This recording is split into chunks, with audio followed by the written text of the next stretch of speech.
மத்தேயு எழுதின சுவிசேஷம் 1ஆம் அதிகாரம் 21ஆம் வசனத்தை வாசிக்கும் பொழுது, மத்தேயு எழுதின சுவிசேஷம் 21ஆம் அதிகாரம் 21வது வசனம், அவள் ஒரு குமாரனை பெறுவாள், and she shall bring forth a son, அவருக்கு இயேசு என்று பெயரிடுவாயாக, and thou shalt call him name Jesus, ஏனெனில் for he shall அவர் தமது ஜனங்களின் பாவங்களை நீக்கி அவர்களை ரட்சிப்பார் என்றார். he shall save his people from their sins.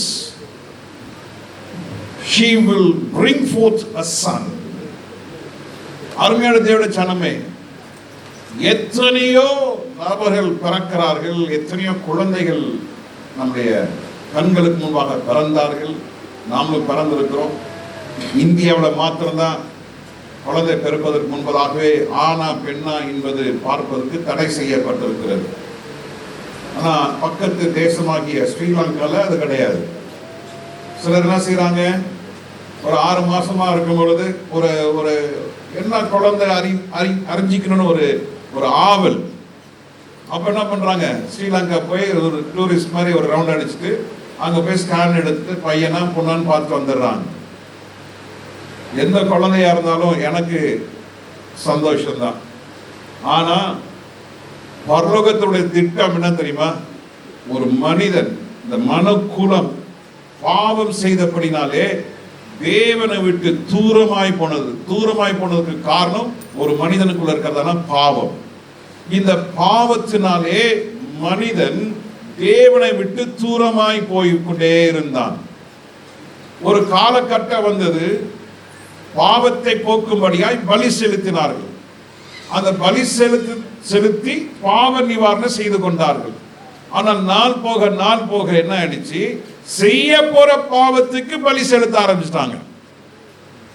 அப்போ அந்த பாவத்தை போக்கும்படியான ஒரு செயல் திட்டம் அறியாம இந்த மனுக்குலம் போய்விட்டது. ஆசாரியனுக்கு காசை கொடுத்தா அவர் பாவத்தை மன்னிச்சிருவாரு. ஒரு பாவம் செஞ்சுட்டு கோயில காணிக்க போட்டா அவ்வளவுதான், பாவம்லாம் மன்னிக்கப்பட்டது. அப்படி ஒரு மூட நம்பிக்கையில இந்த உலகம் போய் கொண்டிருந்தது. சில நான் எந்த பாவமும் செய்யல, ஆனால் பறக்கும் பொழுது நாம் பாவத்தை தான் பறக்கிறோம். சின்ன சின்ன பாவம்லாம் நாம வச்சிருக்கிறோம், அதெல்லாம் தப்பு இல்லைங்க. பெரிய பெரிய பாவம், கொலை செஞ்சாதான் பாவம். குடிக்கிறாங்க, என்ன தப்பு? இன்னைக்கு இருக்க சமுதாயம் கேட்குது, எல்லாரும் குடிக்கிறாங்க. அப்ப என்ன குடி என்ன பெரிய தப்பா? எல்லாரும் தான் செய்யறாங்க. ஆனா வேதம் சொல்லுது, எது எதெல்லாம் உன்னுடைய வாழ்க்கையை, உன்னுடைய சரீரத்தை கெடுக்குதோ அது எல்லாமே என்னதான்? பாவம் தான். அதனாலதான் தேவதூதன் அந்த நாட்டிலே மரியாதை இடத்துல தோன்றி தேவதூதன் சொல்லுகிறாப்ல, இந்த 21ஆம் வசனத்துல வாசிக்கிறோம், ஒரு குமாரனை நீ பெறுவாய், அவருக்கு இயேசு என்று பெயரிடுவாயாக. ஏனென்றால் தேவன் மனுகுலத்துக்கு வர வேண்டியதாக இருந்தது. ஒரு தேவ மனித அவதாரம் எடுக்க வேண்டியதாக இருந்தது. ஒரு மனிதனுக்கு ஒரு பெயர் கண்டிப்பா வேண்டும். இங்க பெயர் இல்லாம யாரா இருக்கிறீங்களா? யாராவது பேர் இல்லாம இருக்கிறீங்களா? உங்க அப்பா அம்மா ஏதாவது பேர் வச்சிருக்காங்களா? ஆனா இன்னைக்கு என்ன இருக்கு, அப்பா அம்மா வச்ச பேர் ஒன்று இருக்குது, மாமா அத்தை வச்ச ஒரு செல்ல பேர் இருக்கும். சும்மா உதாரணம் சொல்றேன், ஒரு பேர் வைப்பாங்க ஜேம்ஸ்னு. அப்புறம் அப்பா என்ன கூடுவாரு, ஜேம்ஸ் ஒரு நாள் கூட மாட்டாரு, செல்லம் என்ன கூடுவாரு, என் செல்ல குட்டி, என் அம்மு குட்டி, என் பப்புளு குட்டி, இதெல்லாம் எக்ஸ்ட்ரா நேம்ஸ் ஆட் ஆகுது. என் பேர் விக்டர், ஆனா எங்க சொந்தத்துல விக்டர்னு சொன்னா யாருக்கும் தெரியாது, விக்கின்னு சொன்னாதான் தெரியும். அது ஒரு செல்ல பேர். ஒவ்வொருத்தருக்கும் ஒரு செல்ல பேர் இருக்கு. செல்ல பேர் இல்லாதவங்க ஒரு அழியா சொல்ல பார்க்கலாம். எல்லாருக்கும் செல்ல பேர் இருக்கா? அழியா சொல்லல. அப்ப உங்க அம்மா சரியா கொஞ்சல போல. அந்த கொஞ்சம் பொழுது நான் என் பாப்பாவை ஒரு பேர் வச்சிருக்கிறேன். கேட்டாங்க அது என்ன பேருன்னு. அது வச்சிருக்கேன், செல்லமா வச்சிருக்கிறேன். அது இனிப்பானவ, சாக்கி, இனிப்பானவ, இனிமையானவள், என் செல்ல குட்டி, என் பப்புளு குட்டி, என் தம்பு குட்டி, என் பப்பு. இப்படி பல பேர்கள் அன்பின் நிமித்தமாய் கொடுக்கிறோம். உண்மைதானே? பாசத்தின் நிமித்தமாய் சில பேர்களை கொடுக்கிறோம். அதுபோலதான் பரலோகம் இந்த மனித அவதாரம் எடுத்தவருக்கு இயேசு என்று பெயர் வைத்தது. ஹல்லேலூயா. ஏன் என்றால் அவர் தமது ஜனங்களின் பாவங்களை நீக்குகிறவராய் இருக்கிறார். ஹல்லேலூயா, ஹல்லேலூயா. எந்த ஒரு மனிதனுடைய பாவத்தை என்ன செய்ய முடியாது? நீக்க முடியாது. ஒரு மனிதன் தன்னைத்தானே காத்துக்கொள்ள முடியாது. ஒரு மனிதன் தன்னைத்தானே ரட்சித்துக் கொள்ள முடியாது. நீச்சல் தெரியாதவன் ஒரு கிணத்துல விழுந்து விட்டான், அவன் வாழ்க்கைக்கு ஜீவனுக்கு போராடி கொண்டிருக்கிறான் என்றால் அவன் தன்னைத்தானே என்ன செய்ய முடியாது? காப்பாற்றிக் கொள்ள முடியாது. அது போலதான் ஒரு மனுஷன் பாவத்திலே மூழ்கிவிட்டால் தன்னைத்தானே என்ன செய்ய முடியாது? தன்னை காப்பாற்றிக் கொள்ள முடியாது. என்னோட வாலிப நாட்களிலே, இயேசுவை அறியாதிருந்த நாட்களிலே சில பாவங்களுக்கு நான் அடிமையானேன். அந்த அடிமைத்தனத்திலிருந்து வெளியேவதற்கு எத்தனையோ முறை நான் அழுதிருக்கிறேன், கண்ணீர் சிந்திருக்கிறேன், என் மனசாட்சி குத்துமுள்ள அழுதிருக்கிறேன். ஐயோ, ஏன் இதை செய்கிறேன்? என்னை காப்பாற்றுவதற்கு ஒருவரும் இல்லையா? ஏன் ஆண்டவரே, ஏன் ஏன் என்று கேட்டு அழுத நாட்கள் நினைத்து பார்க்கும் பொழுது மிக துக்கமான நாட்கள் அந்த நாட்கள். ஆனால் நடந்தது என்ன? 1980ஆம் ஆண்டு மே மாதம் 2ஆம் தேதி ஆண்டவராகிய இயேசு கிறிஸ்துவை நான் சந்தித்தேன். ஹல்லேலூயா. இப்படி ஒரு கூட்டத்தில் உட்கார்ந்து இருந்த பொழுது எல்லாரும் கையை தட்டி பாடிக்கொண்டிருந்தார்கள். என் மனசாட்சி பேச ஆரம்பித்தது. உன்னாலே ஏன் கை தட்ட முடியவில்லை? ஏன் உன்னால் இப்படி பாட்டு பாட முடியவில்லை? ஏன் உன்னோட வாழ்க்கையில இவ்வளவு பாரம்? ஏன் உன்னோட வாழ்க்கையில இவ்வளவு துக்கம் என்று கேட்ட ஆரம்பித்த பொழுது என் மனசாட்சி பேச ஆரம்பிக்கும் போது நான் சொன்னேன், எனக்கும் இயேசுக்கு எந்த சம்பந்தம் இல்லையே.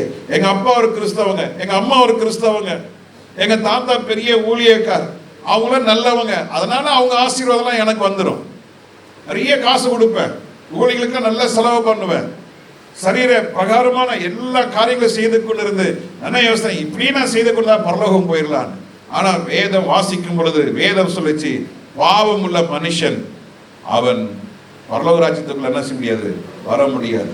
எல்லாரும் பரலோக ராஜ்யம் வர வேண்டும் என்பதற்காக தான் ஆண்டவராகிய இயேசு கிறிஸ்து மனித அவதாரம் எடுத்து ஒவ்வொரு ஜனங்களுடைய பாவங்களை நீக்கும்படியால் இயேசு மனித அவதாரம் எடுத்தார். ஹல்லேலூயா.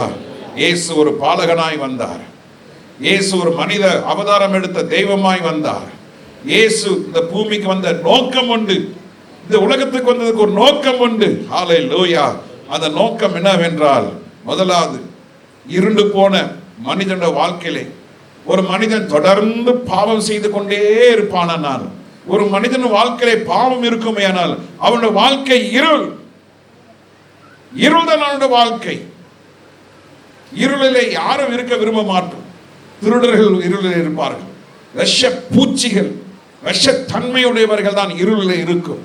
அந்த இருளை நீக்கும்படியே தான் ஆண்டவராகிய இயேசு கிறிஸ்து இந்த பூமிக்கு வந்தார். யோவான் எழுதின சுவிசேஷம் 14ஆம் அதிகாரம் 12ஆம் அதிகாரம் 46ஆவது வசனத்தில் வாசிக்கிறோம். யோவான் எழுதின சுவிசேஷம் 12ஆம் அதிகாரம் 46ஆம் வசனத்தில் வாசிக்கிறோம். என்னிடத்தில் விசுவாசமாய் இருக்கிற எவனும், என்னிடத்தில் விசுவாசமாய் இருக்கிற எவனும் இருளிலே இராதபடிக்கு நான் உலகத்திற்கு ஒளியாய் வந்தேன் என்று ஆண்டவராகிய இயேசு கிறிஸ்து சொல்லுகிறார். I am the light to the world, that whosoever believeth on me should not abide in darkness. இன்னைக்கு மனித குலம் இருளிலே சிக்கொண்டிருக்கிறது. இருளிலே இருக்கிற ஜனங்களுக்கு ஒரு நிம்மதி இல்லை. இருளிலே வாழ்கிற குடும்பங்களுக்கு இன்னைக்கு நிம்மதி இல்லை. குடி, எத்தனை குடும்பங்கள் இந்த குடியினாலே அழிந்து கொண்டிருக்கிறது. இந்த குடியினாலே, பாவத்தினாலே எத்தனை குடும்பங்கள் சாபத்துக்குள்ள இருக்கிறது. ஆண்டவர் இயேசு கிறிஸ்து சொன்னார், என்ன சொல்கிறார்? என்னிடத்தில் விசுவாசமாய் இருக்கிறவன் எவனும் இருளிலே இருப்பது இல்லை. ஹல்லேலூயா.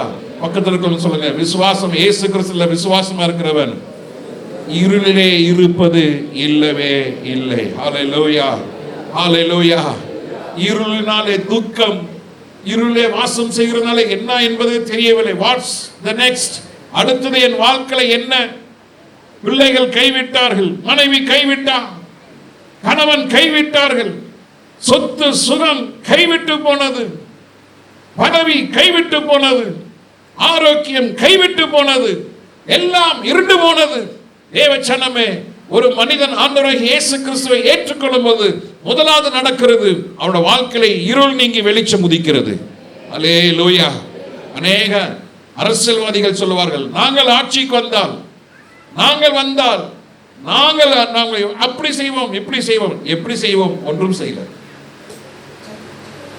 விலைவாசி இறங்கிவிடும், இப்படி பண்ணிடுவோம், வானத்தையே வில்லாக்கிடுவோம். ஒன்றும் செய்ய முடியாது. ஆனால் நம்ம ஆண்டவராகிய இயேசு கிறிஸ்து சொன்னதை நிறைவேற்றினார். ஹல்லேலூயா.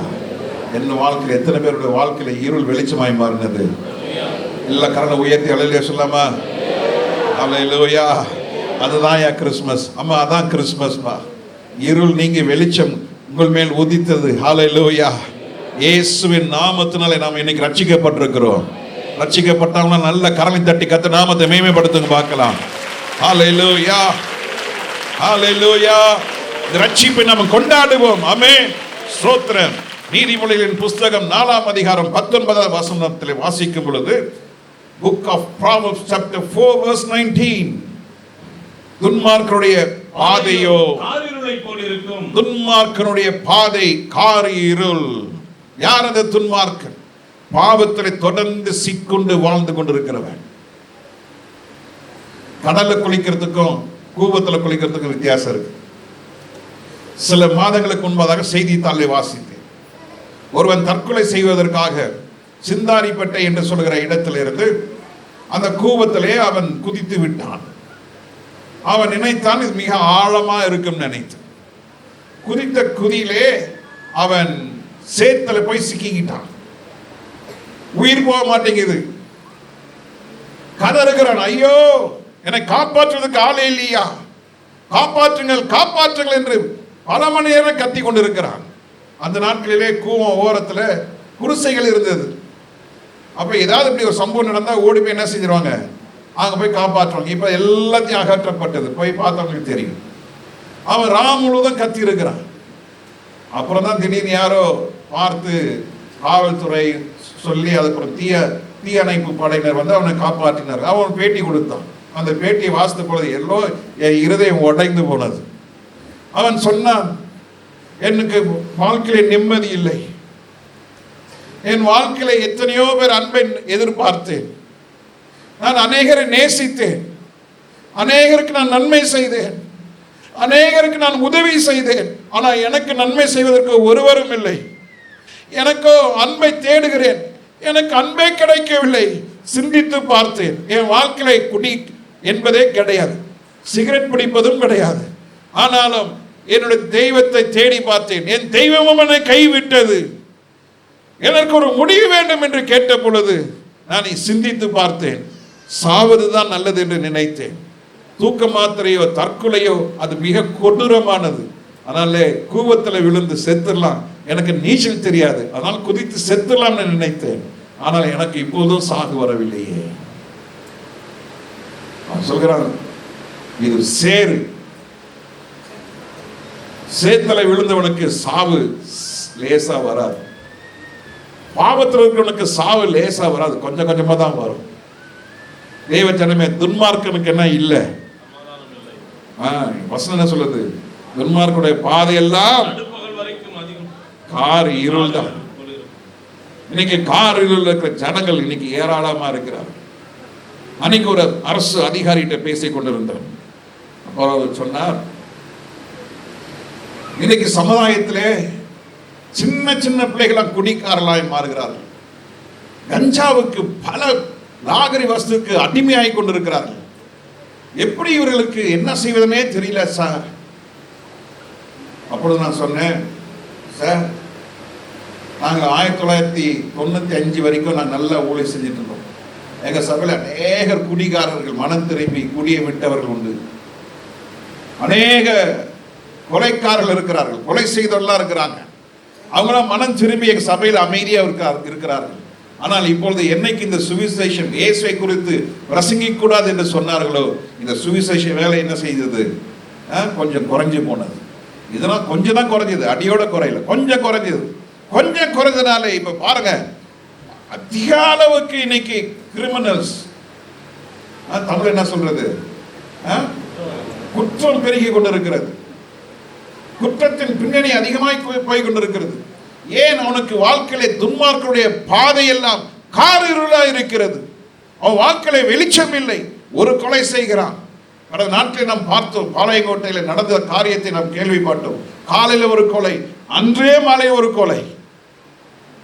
அந்த பகை, என் அண்ணனை நீ வெட்டின, நான் உன்னை வெட்டுறேன். அதுக்குள்ள அவன் சுவிசேஷம் சென்று இருந்தால் அவன் மன்னிக்கிற சுபாவம் இருக்கும். எத்தனை கொலைகாரர்களை நான் பார்த்திருக்கிறேன். திருந்தி வாழ்ந்தவர்கள், இயேசுக்காய் வாழ்கிறவர்கள், இந்த வேதத்தை தூக்கினதுனாலே கத்தி தூக்கவில்லை என்று சொன்னவர்கள் ஏராளமான பேர் இருக்கார்கள். கத்தியை தூக்கும் பொழுது இந்த வேதத்தை அறியவில்லை, ஆனால் இந்த வேதத்தை அறிந்து நான் கத்தியை கீழே விட்டு விட்டிருக்கிறேன். சில ஆண்டுகள் முன்பதாக கருக்கா என்றுதான ஒரு சகோதரனை சந்தித்தேன். அவன் புரசவக்கத்தில் மிகவும் பிரசித்தி பெற்ற பிக் பாக்கெட்காரன். நீங்க ஒரு எத்தனை பத்திரமாக நீங்க பணம் வைத்தாலும் நீங்கள் சூளை போய் சேர்வதற்குள்ள அபிராமி தியேட்டர்ல இருந்து கெல்லிஸ்ல இருந்து சூளைக்குள்ள அவங்களுடைய ஏரியா ஜோன், எவ்வளவு கில்லாடியா இருந்தாலும் நீங்க எவ்வளவு ஜாக்கிரதா இருந்தாலும் ஒரே நிமிஷத்துல அந்த பணம் எல்லாம் காணாமல் போய்விடும். அப்படிப்பட்ட குற்ற பின்னணியில் இருந்தவனை அன்னைக்கு பார்க்குற ஒரு வெள்ளை ஜிப்பா போட்டு வெள்ளை ஒரு பேண்டை போட்டு ரோட்டில் வந்து போனான். கிட்ட போய் பாரு, கருக்கா இங்கே பார்த்த மாதிரி இருக்கு, என்னையா இப்படி ஒரு காரியம். அதுக்கப்புறம் நாங்கள் இன்ட்ரோடியூஸ் பண்ணதுக்கப்புறம் என் கையை பிடிச்சி அழுதாப்பு. அம்மா எவ்வளோ சொன்னாங்க, இயேசுவை ஏற்றுக்கோ. பல முறை ஜெயில் போனேன், பல காரியங்களில் நான் அடிமையானேன். ஆனால் என்னைக்கு இயேசுவை ஏற்றுக்கொண்டனோ, இயேசுய வாழ்க்கையில வந்ததுனால இருள் போச்சு, வெளிச்சம் வந்தது. இன்னைக்கு நான் பிக் பாக்கெட் தொழிலை விட்டுட்டு இன்னைக்கு நான் திருந்தி நான் சபையில ஒரு ஊழியக்காரனா இருக்கிறேன். ஹல்லேலூயா, ஹல்லேலூயா. ஒரு மனுஷனை திருத்த முடியாது. ஒரு தகப்பன் தன் பிள்ளையை அடிப்பதனாலே மகன் திருந்த முடியாது. எத்தனை கொடூர தண்டனை கொடுத்தாலும் பிள்ளைகளை இன்றைக்கு மாற்ற முடியாது. பிள்ளைகள் மாறுவதற்கு ஒரே வழி ஆண்டவராகிய இயேசு கிறிஸ்து தான். ஹல்லேலூயா. கர்த்தருடைய ஜனமே, ஒரு மனிதன் வாழ்க்கையிலே இருள் வரும் பொழுது அவருடைய வாழ்க்கையிலே ஏன் இருள் வருகிறது? why we have darkness? கொஞ்சம் யோசித்து பார்க்கீங்களா? ignorance. என்ன இட போகுது? ஆண்டவராகிய இயேசு கிறிஸ்துவை ஏற்றுக்கொள்ள எங்களுக்கு நிறைய தெய்வம் இருக்குதுங்க. ignorance about Jesus. அறியாமை, ஒரு மனுஷன் அறியாமல் இருக்கும்போது அவன் வாழ்க்கையில இருள் வருகிறது. தொடர்ந்து ஒரு மனிதன் பாவம் செய்து கொண்டே இருக்கும் பொழுது அவனோட வாழ்க்கையில இருள் இருந்து கொண்டே இருக்கிறது. ஒரு மனுஷன வாழ்க்கையில ஏன் இருள்? வெளிச்சத்தை குறித்து தானே அவனுக்கு எண்ணமோ ஆசையோ இல்லை. இது போதும், குடிச்சே செத்துருவோம், பாவம் செய்தே செத்துருவோம், அதுக்கு தாயா வாழ்றேன் அப்படின்னு சொன்னவங்க நிறைய பேர் இருக்கிறாங்க. தொடர்ந்து பாவத்தில் இருக்கும்படியான ஒரு மனநிலை. ஹல்லேலூயா. ஏன் ஒரு மனிதனுடைய வாழ்க்கையில இருள் இருக்கிறது என்றால் மெய்யான தெய்வத்தை அவன் இன்னும் அறியவில்லை. ஒரு மனிதனுடைய வாழ்க்கையில ஏன் இருள் இருக்கிறது என்றால் மெய்யான தெய்வத்தினுடைய அன்பையும் அவருடைய இரக்கத்தையும் அவருடைய கிருபையும் அவன் இன்னும் ருசி பார்க்கவில்லை. ஒரு மனிதன் இயேசுடைய அன்பை ருசி பார்த்தால் இமை பொழுதிலே அவனுடைய மனிதனுடைய வாழ்க்கை மாறும். அதுல நான் ஒரு சாட்சி. ஹல்லேலூயா, ஹல்லேலூயா. ஒரு இமை பொழுதுதான், ஒரு twinkling of an eye, the fraction of the second. அந்த மாலை மே மாசம் 2ஆம் தேதி மாலை 7:40 மணி இருக்கும். கண்ணை மூடினதான், கண்ணு திறந்து பார்க்கிறேன், இட் இஸ் ஆல்மோஸ்ட் 8:40. சரியாய் ஒரு மணி நேரம் கழுது புலம்பின தேவன் என்னை சந்தித்தார். ஹல்லேலூயா. இருள் இருந்த என் வாழ்க்கையை ஆண்டவர் வெளிச்சமாய் மாற்றினார். இருள் விலகி போனது. அருமையான தேவனுடைய சனமே, அந்த தேவனுடைய அன்பை நீங்கள் ருசி பார்க்கும் பொழுது நீங்க சொல்லுவீங்க, அந்த தெய்வம் போல ஒரு நல்ல தெய்வம் யாருமே இல்லை. உம்மை போல நல்ல தெய்வம் யாரும் இல்லையே, உம்மை போல வல்ல தெய்வம் யாரும் இல்லையே. அந்த தெய்வம் அன்புள்ளவர். ஹல்லேலூயா. ஒரு மனிதன் இருளில் அதிகாரம் இருக்கும் பொழுது வாழ்க்கையிலே வருகிறதான காரியங்கள் என்ன தெரியுமா?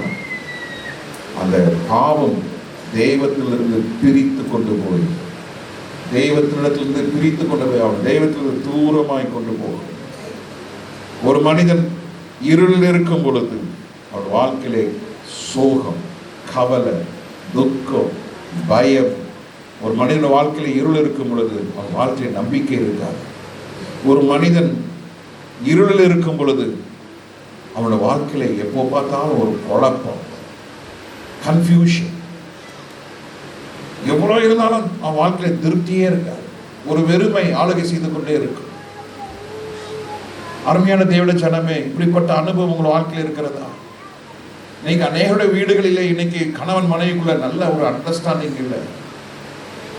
டார்க்னஸ், அந்த இருள் கணவனும் மனைவியும் பிரிக்க பார்க்கிறது. வியாதி. அன்னைக்கு ஒரு சகோதரி சொல்கிறார், நான் தற்கொலை பண்ண வேண்டும் ஐயா. ஏன்? வயிற்று வலி, என்னால் தாங்க முடியவில்லை, பல வருஷங்களா இருக்கிறது. அன்னைக்கு ஒரு சகோதரி போன் பண்ணி சொல்றாங்க, எனக்கு குழந்தை இல்லை, நான் சாகிறது நல்லதுன்னு நினைக்கிறேன். ஏனென்றால் என்னை கொடுமைப்படுத்துகிறார்கள், என்னை அவமானப்படுத்துகிறார்கள், அவருடைய பார்வையை என்னை கொல்லுகிறது. அது பதில் நான் செத்துடலாம் நினைக்கிறேன். பார்த்தீங்களா? சாவு ஒரு மனிதனுக்கு முடிவல்ல. சாவு, தற்கொலை ஒரு மனிதனுக்கு பிரச்சனை நிரந்தரம் அல்ல. தேவ ஜனமே, அருமையான சகோதரா சகோதரி, கால நேரத்தில் இருளில் இருந்து நீ வெளிச்சத்துக்கு வரணும்னா அதற்கு காரணம் ஆண்டவராகிய இயேசு கிறிஸ்து தான். ஹல்லேலூயா. இருளான வாழ்க்கை வாழ்ந்தது போதும். இருளை இருக்கும் பொழுது உனக்கு நித்திய நரகம் இருக்கிறது என்பதை மறந்துவிட வேண்டாம். ஆண்டவராகிய இயேசு கிறிஸ்து இருளில் இருக்கிற உன் வாழ்க்கையை தூக்கி எடுத்து உன்னை மகிமையின் தேசத்துக்குள்ளே உன்னை சேர்க்க வல்லவராக இருக்கிறார். மகிமை உனக்காக வைக்கப்பட்டிருக்கிறது. சிலுவையிலே மரித்த ஒரே ஆண்டவர் நம்முடைய ஆண்டவராகிய இயேசு கிறிஸ்து தான். அவர் எதற்காக பிறந்தார்? எதற்காக அந்த பூமிக்கு வந்தார்? மரிப்பதற்காகவே இயேசு வந்தார். அவர் ரத்தம் சிந்தும்படியாகவே இயேசு வந்தார். அவருடைய ஒரே ரத்தம் தான் புருஷன் இல்லாத ரத்தம். எக்ஸ் ஒய் என்ற குரோமோசோம்ஸ் எல்லாருடைய ரத்தத்தில் இருக்கும். எக்ஸ் என்றதான பெண் உடைய ஹார்மோன், ஒய் என்பது ஒரு மென்னுடைய ஹார்மோன்ஸ். Right doctors? ரைட். ஆனால் இயேசு கிறிஸ்துடைய ரத்தத்தில் there was only one hormone. That's a hormone of the Holy Spirit. Hallelujah. Hallelujah. புருஷன் அறியாத இரத்தத்தை உடைய ஒரே மனித அவதாரம் எடுத்தவர் ஆண்டவராகிய இயேசு கிறிஸ்து மாத்திரம்தான். அவர் இரத்தம் நமக்காக சிலுவையிலே சிந்தப்பட்டது. நமக்காக இயேசு, உங்களுக்காக இயேசு பலியானார். He died just for your sins. ஒரு மனிதன் தொடர்ந்து பாவத்தில் இருக்கும் பொழுது அவனுக்குள்ளே சாபமும் வருகிறது. A curse. அந்த சாபம் தான் தலைமுறை தலைமுறை தலைமுறையாக வந்து கொண்டிருக்கிறது. திடீரென்று 40 வயதிலே மரித்து விடுகிறார். ஒரு குடும்பத்தை நான் அறிவேன். அந்த குடும்பத்திலே 50 வயதுக்கு மேற்பட்ட ஆண்கள் யாரும் இருப்பதில்லை. கிட்டத்தட்ட ஒரு 100 வருஷம் பார்த்தீங்கன்னா, பெரிய தாத்தா 48 வயசுல சேர்த்தார், அடுத்த தாத்தா 50 வயசுல சேர்த்தார், அடுத்தவர் 47 வயசுல சேர்த்தார். எல்லாமே பார்த்தீங்கன்னா கொடூரமான வியாதி. இதனாலே அந்த மனுஷன் ஆண்டவரை இயேசு கிறிஸ்துவை ஏற்றுக்கொண்டார். ஏற்றுக்கொண்டு எப்போ பார்த்தாலும் என்ன பார்க்கலாம் சொல்வாரு, பாஸ்டர் 49 வயசு பாஸ்டர். 50வது பர்த்டே கொண்டாடினாங்க. அவர் பயந்துட்டு சொன்னாரு, பாஸ்டர் 50வது பிறந்தநாள் பாஸ்டர். இப்படி பயந்து கொண்டே இருந்தவருக்கு இன்னைக்கு அவர் வயது 61. அவர் என்ன பார்க்கும்போதெல்லாம் சொல்லுவார், எங்க அப்பா 50 வயசுல செத்தாரு, இன்னைக்கு நானும் எங்க அண்ணனும், எனக்கு 61 வயசு, எங்க அண்ணனுக்கு 63 வயசு. இயேசுவை ஏற்றுக்கொண்டதுனாலும் இயேசு எங்க உள்ளத்துல வந்ததுனாலும் அந்த குடும்ப சாபத்தை இயேசு சிலுவையிலே முறித்து போட்டார். ஹல்லேலூயா, ஹல்லேலூயா. ஆண் வாரிசுகள் 50 ஆண்டுகளுக்குள்ள 50 வயதுக்குள்ளே மரித்து கொண்டிருந்தது. என்றைக்கு அந்த குடும்பம் இயேசுவை ஏற்றுக்கொண்டார்களோ அவர்களை கர்த்தர் ஆசீர்வதித்தார், பாதுகாப்பை கொடுத்தார். இன்னொரு குடும்பத்தை அறிவேன், எந்த ஆண் பிள்ளையும் பிறக்காது, பிறக்கிறதெல்லாம் பெண் பெண் பெண் பெண் பெண் பெண் பிள்ளை தான். ஃபுல்லா அவங்க வீட்டுக்கு போங்க, ஒரே கச்ச கச்ச கச்ச கச்ச கச்ச பெண் பிள்ளைகளா இருப்பாங்க. நடந்தது என்ன, அவர்கள் எங்கெங்கெல்லாம் போனாங்க, ஆண் பிள்ளை வேணும் ஆண் பிள்ளை வேணும்னு. அண்ணனுக்கு 3 பொம்பளை பிள்ளைங்க, இன்னொரு அண்ணனுக்கு 6 பொம்பளை பிள்ளைங்க. நான் கேட்டேன், பையன் வேணும் தானே சொல்லி 6 பெற்று வச்சிருக்கீங்க? ஆமாம் பாஸ்டர், நான் விட போவது இல்லை என்னாரு. சரி ரைட், நீங்க குடும்பத்துக்கு பெரிய சேவை செய்றீங்க. நடந்தது என்ன தெரியுமா, அவர் சுவிசேஷத்தை இயேசுடைய அன்பை ருசித்தார். அவர் ஆண்டவரை இயேசு கிறிஸ்துவை ஏற்றுக்கொண்டார். ஹல்லேலூயா. 42வது வயதுல அவங்க மனைவி கற்பம் தரித்தார்கள். நடந்தது என்ன? கர்த்தர் அவர்கள் விசுவாசத்தை அங்கீகரித்தார். ஹல்லேலூயா. பிறந்தது நல்ல ஒரு அழகான ஆண் குழந்தை கர்த்தர் அந்த குடும்பத்தில் கொடுத்தார். ஹல்லேலூயா. பரம்பரையாய் வந்த அந்த சாபத்தை இயேசு சிலுவிலே முறித்து போட்டார். எத்தனை பேர் ஆமென் என்று சொல்லியிருக்கிறேன்? அருமையான தேவ ஜனமே, தலைமுறை தலைமுறையாக குடும்பத்திலே சாபம் வந்து கொண்டிருக்குமேயானால் அதற்கு பதில் பரிகாரம் ஆண்டவராகிய இயேசு கிறிஸ்துவின் இரத்தம் தான். ஹல்லேலூயா. அவர் இரத்தத்தினாலே நீங்கள் விடுதலை ஆகிறீர்கள். அவருடைய நாமத்தினாலே நீங்கள் விடுதலை அடைய முடியும். ஆமென். ஸ்தோத்திரம். கர்த்தர் சகல பாவங்களை மன்னிக்க வல்லவராய் இருக்கிறார். 1 யோவானின் புஸ்தகம் 3வது அதிகாரம் 5வது வசனத்திலே இப்படி நாம் வாசிக்கிறோம். அவர் நம்முடைய பாவங்களை சுமந்து தீர்க்க வெளிப்பட்டார் என்று அறிவீர்கள். எதற்காக வெளிப்பட்டார்? மனிதனுடைய பாவங்களை சுமந்து தீர்க்கும்படியாக. அருமையான தேவ ஜனமே, இந்த கால நேரத்திலே ஆண்டவராகிய இயேசு கிறிஸ்து உனக்காகவே பிறந்தார். உன் வாழ்க்கையில் இருக்கிற பாவத்தை சுமந்து தீர்க்கும்படியாகவே இயேசு பிறந்தார். பாவத்தினாலே நீ துக்கத்தோடு பாவத்தினாலே அடிமை வாழ்க்கை வாழ்ந்து கொண்டிருக்கிறாயோ, கவலையை விடுங்க. இன்னைக்கு ஆண்டவராகிய இயேசு கிறிஸ்துவை உன் சொந்த இரட்சகராய் ஏற்றுக்கொள்ளுங்க. மதம் மாறுவது அவசியம் இல்லை, மனம் மாற வேண்டும். ஹல்லேலூயா. ஹல்லேலூயா. உலகம் எதை தேடிக்கொண்டிருக்கிறது? மதத்தை தேடிக்கொண்டிருக்கிறது. Religion. The world is searching for religion. The world is asking for religious people.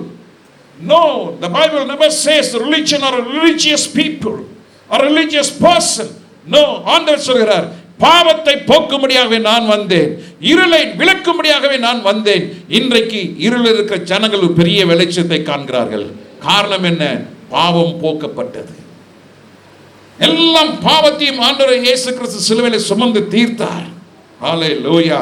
6வது வசனத்தில் வாசிக்கிறோம், அவரில் நிலைத்திருக்கிற எவனும் பாவம் செய்கிறதில்லை. பாவம் செய்ய முடியாது. பக்கத்தில் ஆளை பார்த்து சொல்லுங்க, அவரில் நிலைத்திருந்தார் உங்களால் பாவத்திலே செய்யவோ நிலைத்திருக்கவோ முடியாது. ஹல்லேலூயா. ஹல்லேலூயா. பாவம் உள்ள போச்சுன்னா அப்படியே உள்ள இருக்கவே முடியாது. அது அப்படியே துப்பி குழம்பிட்டு உள்ள முடியாது. சில வருஷங்களுக்கு முன்பாக எனக்கு திருமணமாகுவதற்கு முன்பதாக ஒரு மிக பிரசித்த பெற்ற ஒரு திருமணத்துக்கு நான் சென்றிருந்தேன். என்னுடைய ஃப்ரெண்டுக்கு கல்யாணம். நாங்கள் 2 பேருக்கு ஒரே வயசு. அப்போ அந்த கல்யாண மண்டபத்தில் என்னுடைய நண்பர்கள் நின்று கொண்டிருந்தாங்க. நல்ல சாப்பாடு. You believe it or not, 250 வகையான சாப்பாடு உணவு பராமரிக்கப்பட்டது. 250 varieties of food were being served. அவன் கடைசியாக என் ஃப்ரெண்டு சொன்னா, டேய் இது வெத்தலையில் கொஞ்சம் இதெல்லாம் போட்டு ஜீரணம் ஆகிடும், இது சாப்பிட்டு பாருங்க. எங்கள் அப்பா பக்கத்தில் நின்றுட்டுருக்காங்க. இந்த நாட்டிலே வெத்தலை போடுறது கூட தப்புன்னு சொல்லிட்டாங்க.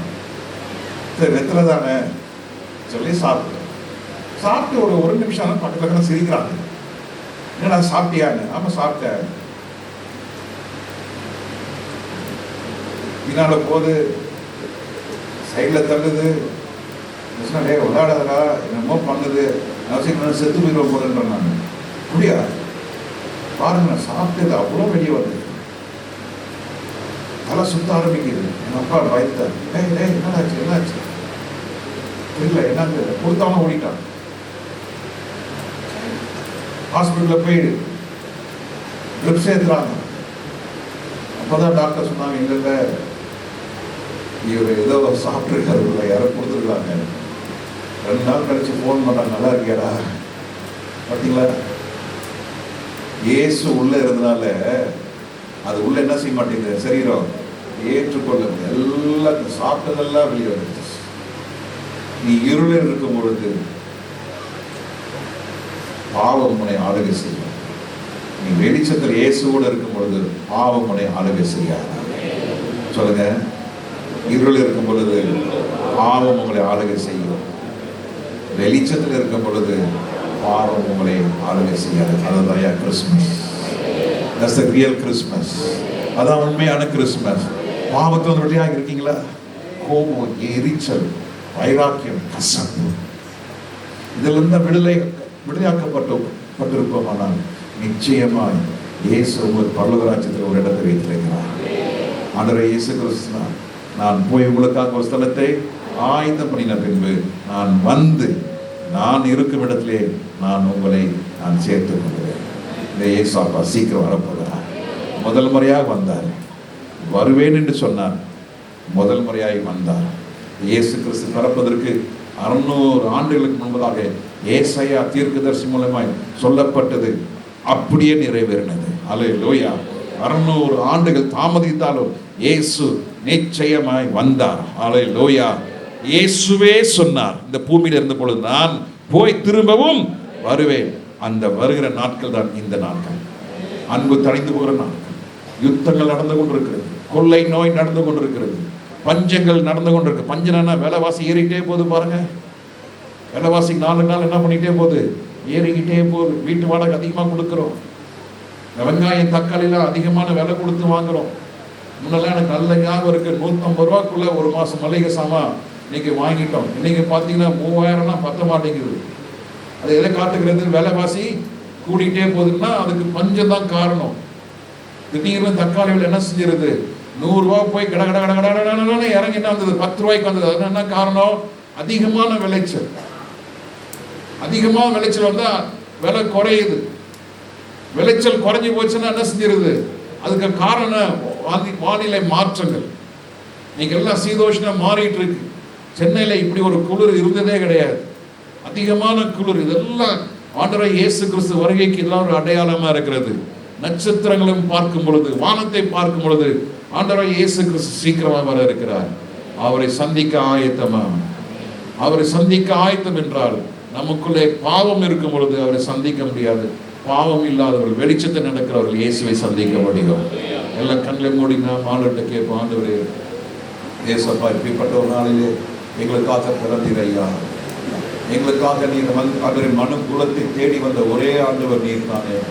மனித அவதாரம் எடுத்தவரும் நீர் தானே. பாவத்தை மன்னிக்கிறவரும் ஒருவர் நீர் தானே. பாவம் இல்லாதவராய் பிறந்தவரும் நீர் தானே. எல்லாரும் ஆண்டவரை நோக்கி பாருங்க. ஹல்லேலூயா, ஹல்லேலூயா. பாவத்தை நீங்கள் இன்னும் விட முடியவில்லை என்றால், பாவம் உங்களை ஆளுகை செய்து கொண்டிருக்கிறது என்றால், இந்த கால நேரத்தில் எல்லாரும் ஆண்டவரை நோக்கி பாருங்க.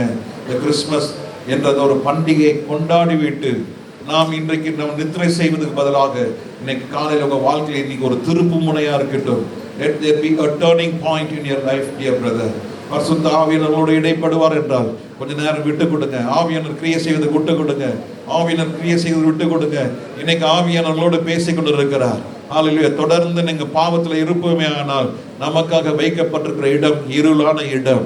அந்த இடத்துக்கு தான் வேதம் சொல்லுகிறது அக்கினி நரகம் என்று சொல்லுகிறது. ஹல்லேலூயா. ஆனால் ஒரு மனுஷன் வாழ்க்கையில இருள் நீங்கி வெளிச்சமா இருக்கும் பொழுது நாம் ஒரு இடத்துக்கு போகிறோம், வெளிச்சமான இடம். அந்த இடத்துக்கு பேர் தான் பரலோகம். அந்த பரலோக ராஜ்யத்தை ஆண்டவர் நமக்காக வைத்திருக்கிறார். ஹல்லேலூயா. எல்லாரும் கண்களை மூடி எல்லாம் ஜெபம் பண்ணுங்க. ஆண்டவரே, இனி என்ன பாவத்துக்கு நான் அடிமையாக கூடாது. இனி நான் ஆண்டவரே தகப்பனே வியாதிக்கும், கடனுக்கும், குடிக்கும், பல ரகசிய பாவங்களுக்கும் நான் எந்த விதத்திலும் அடிமையாயிடக்கூடாது. என்னை நான் ஒப்பு கொடுக்கிறேன் என்று ஒப்பு கொடுப்பீர்கள் என்றால் கரங்களை உயர்த்தி ஜெபம் பண்ணுங்க. கரங்களை உயர்த்தி ஜெபம் பண்ணுங்க. ஆலயத்தில் வந்த உங்களை ஆண்டவர் ஆசீர்வதிக்க அவர் சித்தமுள்ளவராக இருக்கிறார். ஆண்டவர் உங்களை நடத்த வல்லவராய் இருக்கிறார். அவரே இயேசுவே தெய்வமா இருக்கிறார். இயேசுவே இரட்சகராய் இருக்கிறார். இயேசு ஒருத்தர் தான் சிலுவையிலே உங்களுக்காக எனக்காக ரத்தம் சிந்தின ஒரே ஆண்டவர் அவர்தான். மரித்தார், 3ஆம் நாள் உயிரோடு எழும்பினார். அதற்காக எல்லா கரங்களை உயர்த்தி கர்த்தரை ஸ்தோத்திரம் பண்ணுங்க. ஹல்லேலூயா, ஹல்லேலூயா. இதுவரைக்கும் நான் சொந்த இரட்சகராய் இயேசுவை ஏற்றுக்கொள்ளவில்லை. இன்றைக்கு நான் ஆண்டவராய் இயேசு கிறிஸ்துவை ஏற்றுக்கொள்கிறேன் என்று சொல்லுகிறேன். யாராவது இருப்பீர்கள் என்றால் கரத்தை உயர்த்தி அசைத்து காட்டுங்க. நான் உங்களுக்காக ஜெபிக்க நான் ஆயத்தமா இருக்கிறேன். ஹல்லேலூயா. உயர்த்தப்பட்ட கரத்துக்காக ஸ்தோத்திரம். Thank you, thank you. கர்த்தர்களை ஆசீர்வதிப்பாராக. கரலை கீழே போடுங்க. நிச்சயம் ஆண்டவர் உங்களை நிச்சயம் நடத்துவார்.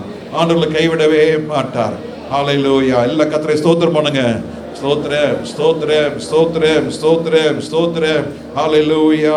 நம்முடைய தேவன் மீண்டும் வரப்போகிற ராஜா. ஹல்லேலூயா. மீண்டும் வரப்போகிற கர்த்தர். அவரை சந்திக்க நீ ஆயத்தமா? ஹல்லேலூயா, ஹல்லேலூயா. நன்றி, நன்றி ராஜா.